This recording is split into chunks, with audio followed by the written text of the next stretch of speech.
Chats with Jenny. I know it's been a while. I'm so excited for this upcoming video. If you're new on my channel, here we talk about all things mental health and mental wellness. I hope that this video clarifies a lot of confusion because I know that there's a lot of terms out there for mental health providers and it can be a little bit confusing. If you're looking for a mental health provider, it can be a little bit easier if you already know what you're looking for.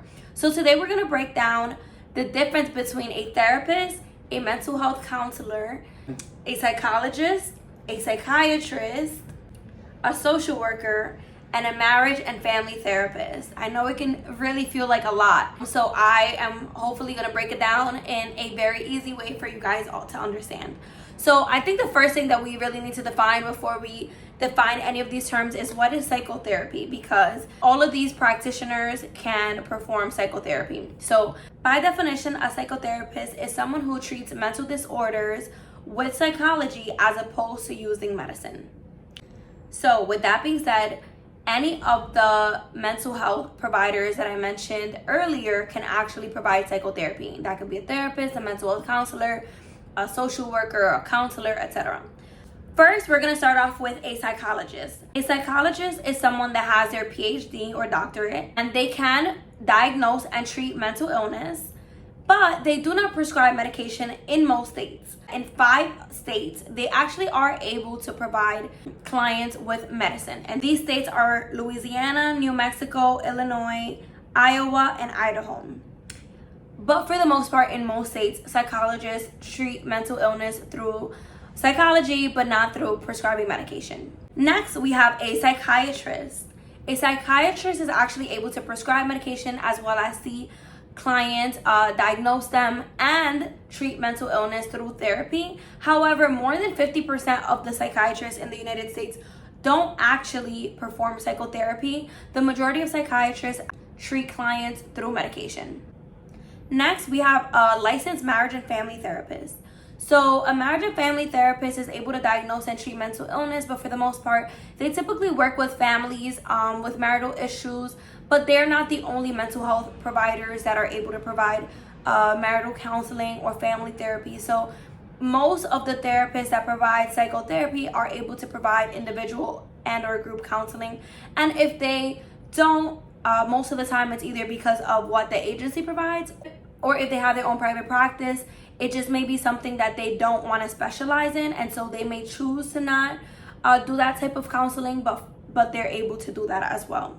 A licensed marriage and family therapist traditionally has a master's in order to have that role and that license. Now, if you're looking for relationship counseling, marital counseling, family counseling, they actually have a really great educational background and foundation, which may actually make you want to go to someone with this particular type of licensing rather than a social worker, a mental health counselor.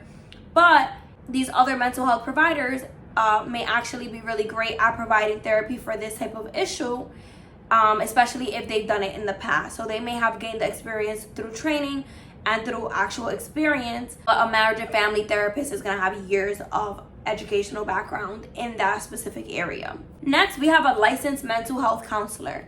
I know this can get a little bit confusing because we always say counselor for a therapist, for a social worker, for anybody that you see for therapy. However, these particular mental health providers actually have their master's degree in mental health counseling.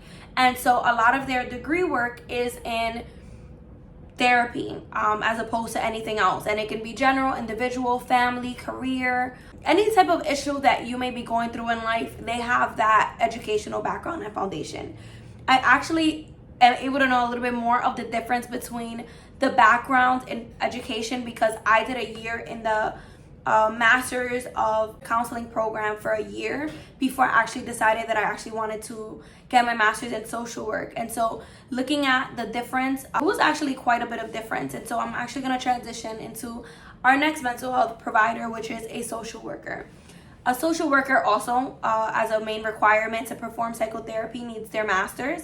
And after they get their master's, they would go on and get their license through an exam. They can diagnose and treat mental illness, but they cannot prescribe medication. Social workers are more clinically trained to see an individual within the context of their environment, within a family unit within their school environment, their community environment.